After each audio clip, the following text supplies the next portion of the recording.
I think as well, it kind of backs it up. The horses you say he's gone on by 2 good horses. The horses he's been going on by all season. You know, we saw yesterday with Advocate Darver Star running a big one in the second and third, You know, like everything is just stacked up that, you know, he really was the real deal today. And then you have to go out and the pressure that comes with that. And I know Gordon Elliott was in Shredsville before the race, you know, real, obviously, relief to get the win. Absolutely, and it didn't look all that promising turning in for a long odds-on shot. But the ground he made up from the turn to the last hurdle was phenomenal. A really special horse. It's interesting to see how far he will stay, because it's mixed messages from the pedigree a little bit. You've got Eldorado Allen just back in the pedigree a bit, and horses like that over jumps, and yet the sire wouldn't be one that you think immediately Gold Cup kind of thing, Mufafia. So be interesting to see how far he does stay, because at this moment in time, if you were picking a Gold Cup horse out, you'd pick him out, but he wasn't stopping over 2.5 today, that's for sure. He might just be a freak. Yeah. My gosh, if I had to pick a Gold Cup horse today, and this is going to be so embarrassing because I thought that if there was a lay of the festival, it was Champ, and my goodness, I got that so epically wrong. It was unbelievable.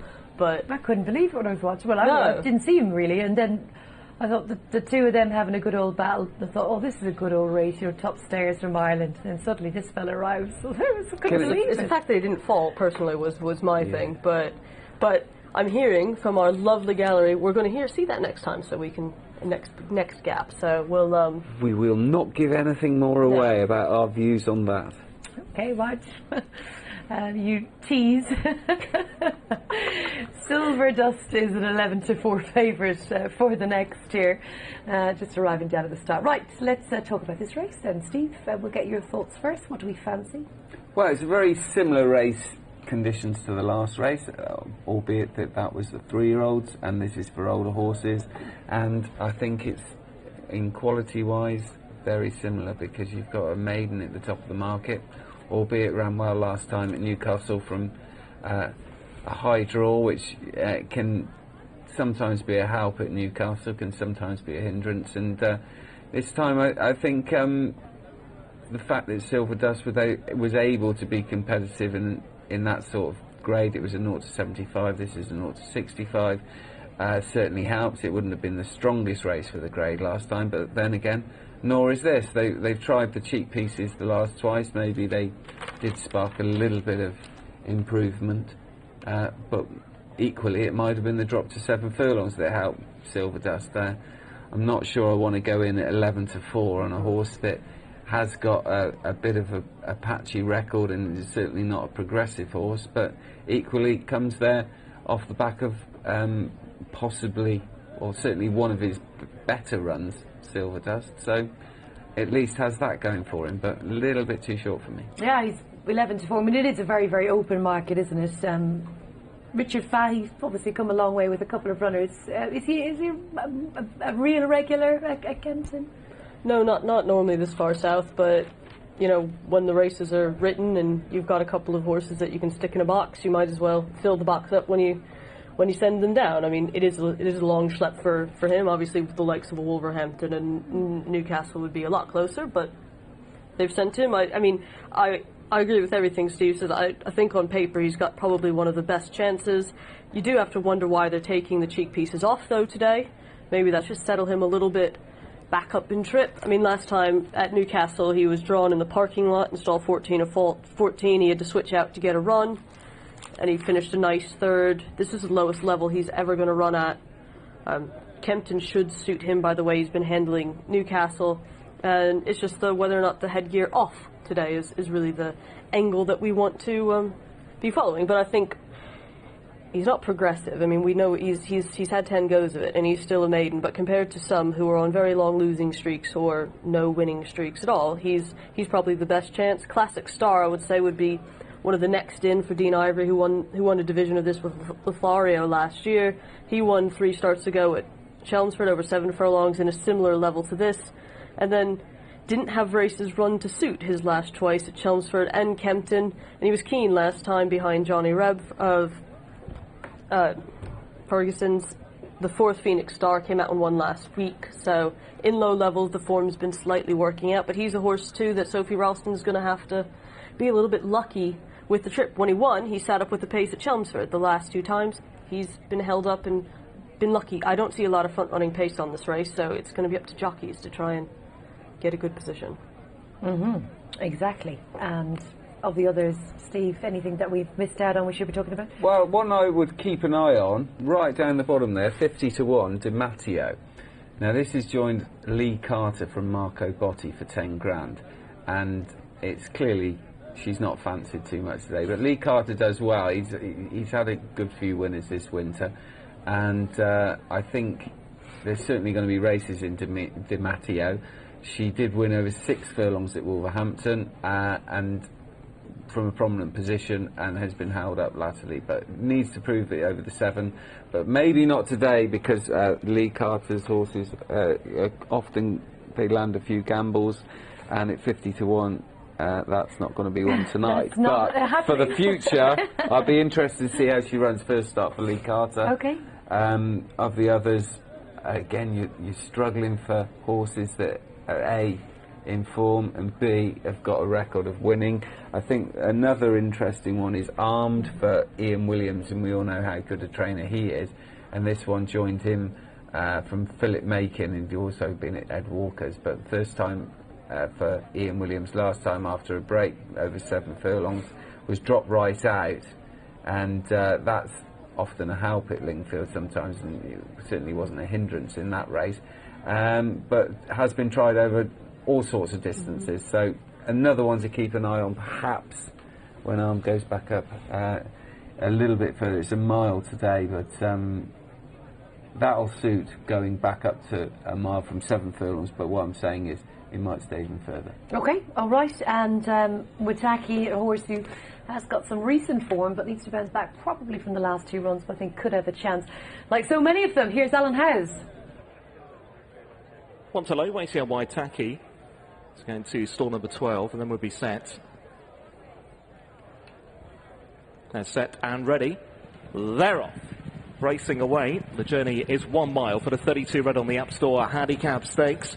And it's Leroy who is the first one to show in the dark blue and pink, but immediately taken on by Di Matteo. And Di Matteo's now grabbed the lead from Leroy. Baashiq is a handy third. Then Blessed to Impress and Saboteur, followed wider out then by Mr. Mac and Silver Dust. About 2.5 lengths away then to Revolutionary Man and Accredited.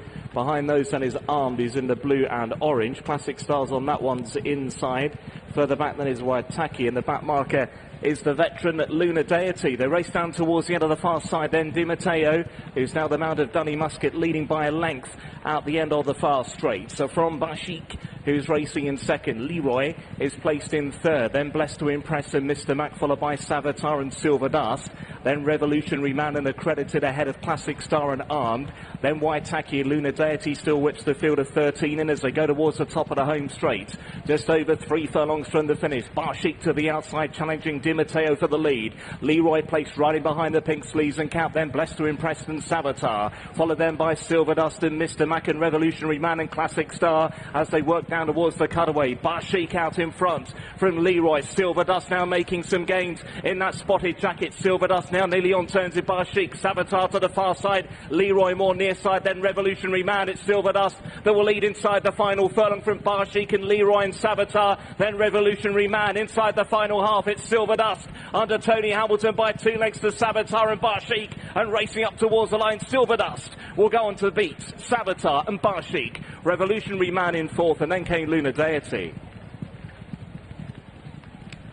Well, a welcome win for this fella Silver Dust, who was very well fancied last time out. Richard Fahey, worth the, 450-mile round trip from his base to come back and get this fella winning. Saboteur was second, and Baashiq back in third as we watched the closing stages, and he was just always travelling, ready to pounce, and decided to switch in on the inside Tony Hamilton, but he has picked up well. Yeah, he has. I mean, he was sitting in mid-pack early, and when Tony Hamilton asked him to go, he had more years than some of his rivals. As we said, this is the lowest level he's ever run, and he's been running in 0 to 80s, 0 to 75s. This is a poor 0 to 65. I mean, he galloped all over them. Savitar, the other runner in the race for Lee Carter's, done really well given his form, but he was well fancied in the market, so maybe hindsight's a wonderful thing. But the eventual winner is sitting in about the 5th and about the 2nd rank, and was pretty much just behind the leaders, with sort of flip-flop. Leroy went forward, and then Di Matteo and Baashiq took over the early running. Baashiq was the last one with 2 furlongs to go to be in the lead before the closers went and shut him down. He did well to hang on for 3rd, but Silverdust and Savitar came from a little bit further back to go and claim the spoils. Indeed, and Baashiq also obviously very good in the closing stages, and just, did they mark him up as being handy? I might have made it. Yeah, he's in 2nd. Yeah, he was handy, sorry. But he was handy throughout. Yeah, he's proven over this course and distance, run over 7 furlongs the last twice, so a nice performance from him. He might fall into an equally weak race for Mark Usher, who's taken over the training from Peter Hyatt recently. So I don't think you want to get too carried away about the form, that's for sure, but it did set up very nicely for Silverdust. And although I banged on about it at the start and it drops out the back of the telly, I think Di Matteo, you keep an eye on that one when it drops back in trip and there's a bit of money for him. We will, we definitely will. Rather. Yeah. Right. Anything else that we can pick out of it? Revolutionary Man stayed on best from a long, long way back.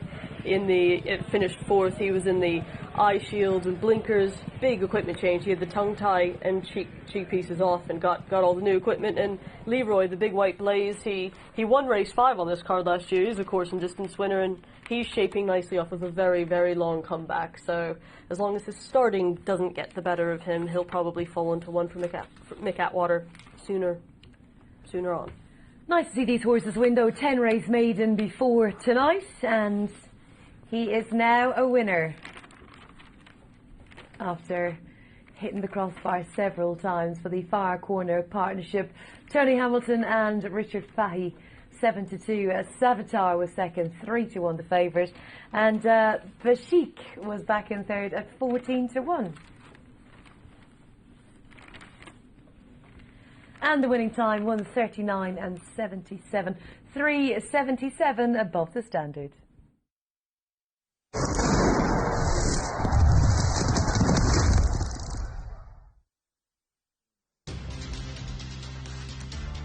Right, this is an opportunity to visit the Racing TV pub in Cheltenham. We've teamed up with the Spectre in Cheltenham and made it Cheltenham's official Racing TV pub.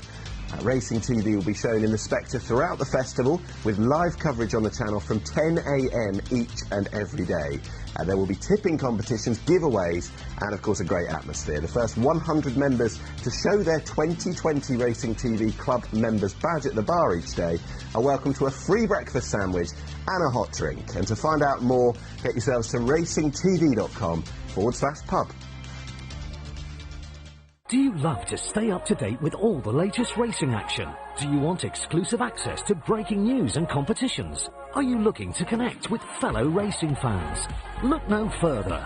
Our social media channels feature everything you love about racing TV and more, right at your fingertips. Stay ahead of the game, even when you're on the move, with breaking news, fast results and racing replays. Available on our Twitter, Facebook,